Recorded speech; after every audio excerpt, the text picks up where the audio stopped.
ดี๋ยวได้จับอย่างมากนี่นะ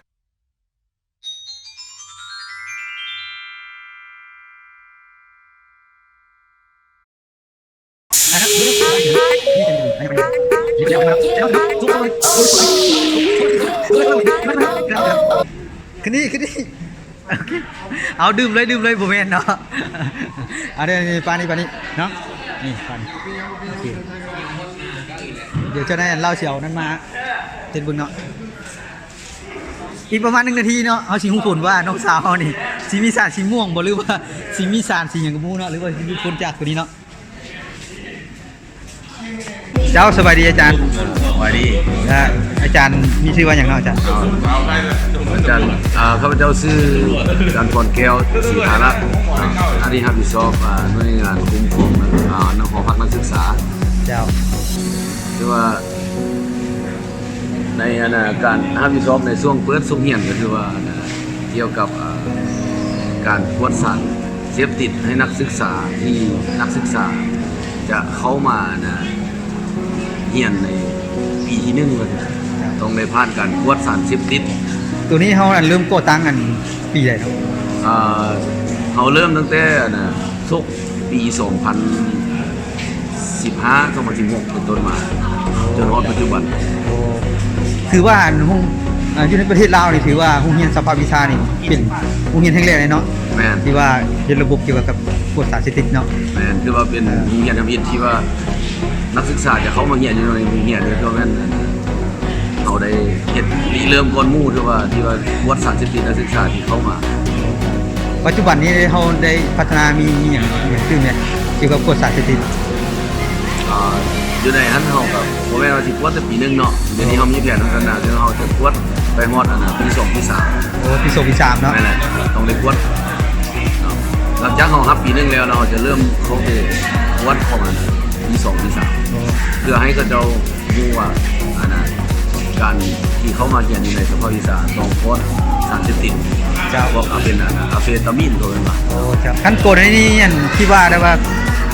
นักศึกษาที่ว่าเข้ามาใหม่ท่านว่าปวดเห็นว่ามีสารเสพติดนี่เอาปฏิบัติกันได้ไหม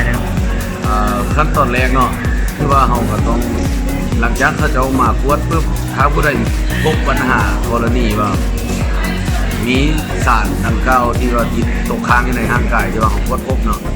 เขาก็ต้องได้ให้โอกาสเขาเจ้าเดือนนึงบางทีเขาอาจจะไปเปลี่ยนไข้บ่แล้วก็จะไปกินยาโอเคนะพวกเขาเอิ้นว่าที่นี่อยากแก้ปวดบ่อยากปลาอย่างต่างๆเนาะหรือว่าอยากห้ามหักอย่างต่างที่รถเดินทางออกไปเนาะอันนี้เขาก็มีนโยบายก็จะระยะ3 วันแล้วให้เขาจะกลับมาปวดคืนถ้าผ่านก็คือว่าเขาจะให้ลงทะเบียนเขาเหียนถ้าบ่ผ่านคือว่าเขาบ่รับเลยแสดงว่าขั้นตอนนี้ต้องได้มากวดสารเสพติดกันเนาะแม่นคันว่าติดนี่เขาว่ามีสารสีม่วงแสดงว่าลืมขนาดตะขีดหรือว่าขนาดเท่าใดเนี่ยที่ว่าสามารถว่าอนุโลมให้ได้แล้วแหละให้มากวดคืนเบื้องต้นแรกๆเขาก็หลักจากของกวดพบเนาะเพราะเครื่องกวดของเรามันจะเป็นของทางวิทยาศาสตร์อยู่แล้วเนาะ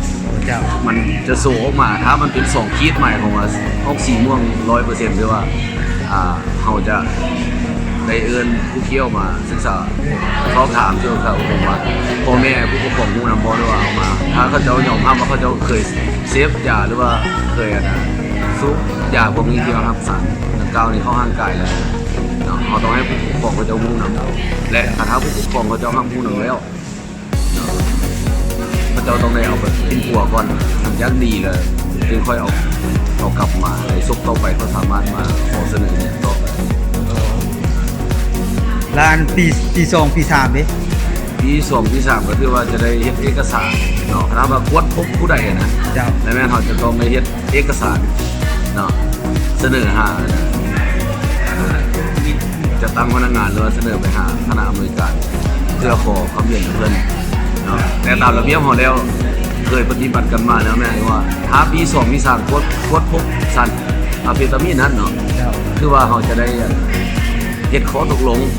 โจ๊กการเรียนมอบให้ผู้ปกครองเอาไปปิ้นตัวจนกว่าจะหายดีและสามารถกลับคืนมาเรียนต่อได้ในสุขทันไปถือว่าเป็นการดีได้เนาะที่ว่าเฮ็ดได้เนาะขอบใจเลยจ้ะเด้อวันนี้มาเหมือนเบิ่งหน่วยงานผู้ต่อไปเนาะ เอาเจ้าสบายดีสิอย่างเนาะเจ้าอาจารย์เนี่ย สวัสดี ดังๆเลยเนาะ จ้ซื้อชาวน้องที่เรียกวันทิศเนาะ เจ้า เป็นผู้ห้ามมิสอบประวัติสารยาเสพติดทางสนามตัวจริง โอ้เจ้า ด้านเดียวสองปันนะ ลาเนี่ยเฮาขวดนี่เฮาใส่ตัวใดเนาะ เขาใส่เครื่องตรวจหาสารอะเฟตามินตัวนี้ โอ้ เนาะ ตัวนี้เนาะตัวนี้เนาะเจ้าเจ้า ตรวจหาสารยาเสพติดถ้าสมมติว่ากรณีว่านักศึกษามาเนาะเขาจะทำแนะนำก็คือเขาจะเอาจองให้เขาจะไปเข้าห้องน้ำเนาะจะมีพนักงานติดตามไปนำให้เจ้าเอาน้ำปัสสาวะใส่จอกมา แล้วเขาจะเป็นคนเอาเครื่องวัดสารอะเฟตามินนี่ใส่เนาะแล้วหลังจากนั้นจึงว่าคุณตรวจผ่านหรือผ่านแล้ว เจ้า เข้าใจกัน เอาวันนี้อันผู้จบไปเนาะสวัสดีอาจารย์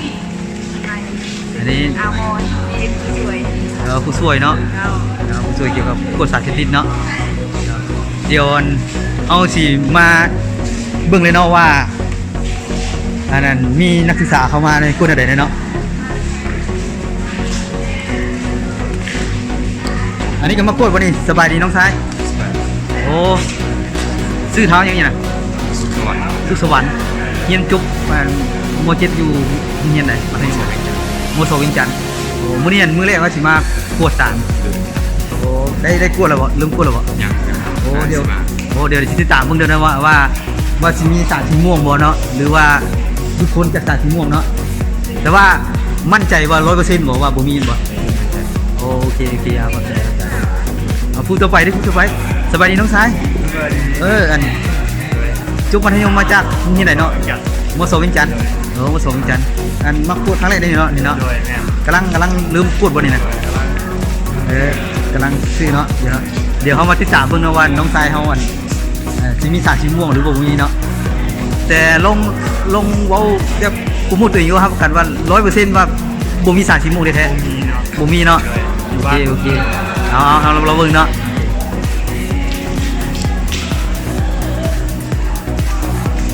นี่เนาะตัวหน่วยงานกฎสารเสพติดเฮาเนาะตอนนี้เพิ่นกำลังเขียนเอกสารเนาะเช็คชื่อเบิ่งเนาะมีประเด็นเฮาอันปิดมื้อใดเฮาลืมปิดนี่ปิดกวดลุงอันน่ะ วัดได้ปะ แม่นแหละ คือว่าสุดที่นึงนี่เขาก็จะเอาตามแจ้งการของคณะอเมริกันเนาะถ้าเกิดแจ้งการปิดตัวอย่างก็ว่าสิปิดวันที่13สมมุติว่าเนาะ เจ้า คือว่าหมดมื้อนั้นเขาก็จะปิดสุดที่1 เจ้า ถ้ามีสุดที่2ก็หลังจากแจ้งการออกมาก็จะเริ่มปฏิบัติต่อสำหรับปี1เนาะ เจ้าเข้าใจแล้วมาติดตามเบิ่งเนาะว่านักศึกษาที่เข้ามากวดสารเสพติดเนาะสบายดีน้องชายสบายดี สบายดี น้องเฮียนจุกมัธยมมาจากที่ไหนเนาะ มโสวันครับ มโสวิงจันทร์คือกันบ่นี่ มโสวันครับ วิ่งเบิ่นคำเหรอ โดย โอ้เบิ่นคำเอ้ากำลังลืมสิไปกวดได้นี่เนาะกวดสารได้นี่เนาะโอเคเอาสิรอท่าเบิ่งเนาะว่าสิมีสารสีม่วงบ่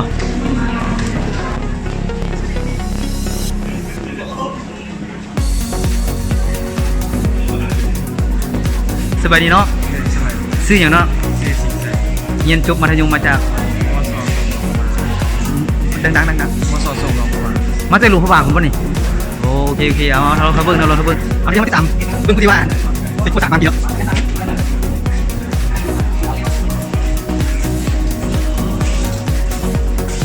เดี๋ยวเขามาเบิ่งเนาะนี่เนาะ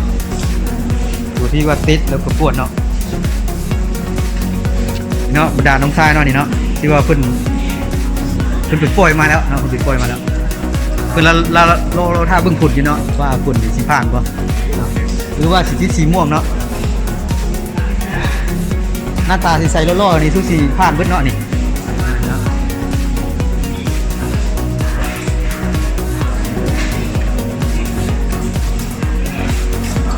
จักรที่นี่อาจารย์ที่ว่า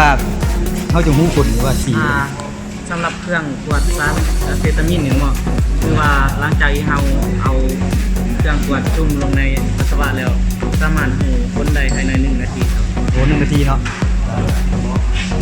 เดี๋ยวเขามาเบิ่งเนาะแล้วเขา1 นาทีสิมาเบิ่งผลเนาะเนี่ยน้องๆกำลังรอท่าผลอยู่เนาะ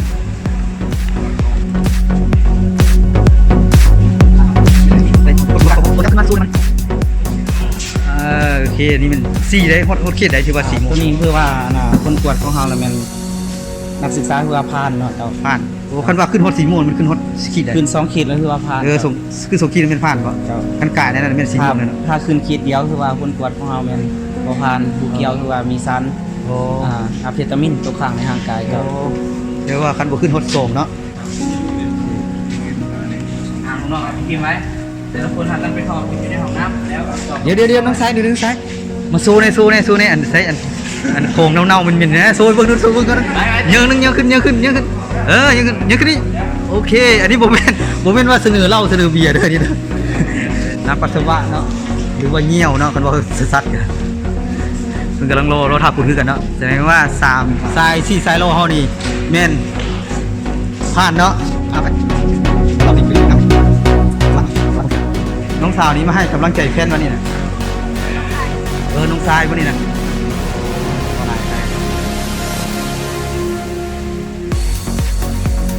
นี่ก็ท่าเอกสารเนาะเอกสารที่ว่าผ่านกฎสารสถิติเนาะเพื่อเสียไปยื่นลงทะเบียนในเครื่องนี้เนาะน้องทรายนี่เรียนจบอยู่มัธยมตัวไหนมโสรัตปาอยู่แข่งได้นี่นะแข่งสีกวางน้องทรายเนาะนี่ก็แม่นเอื้อยเพิ่นเนาะนึกว่าเอื้อยเพิ่นสิมากวดนำบ่ซะ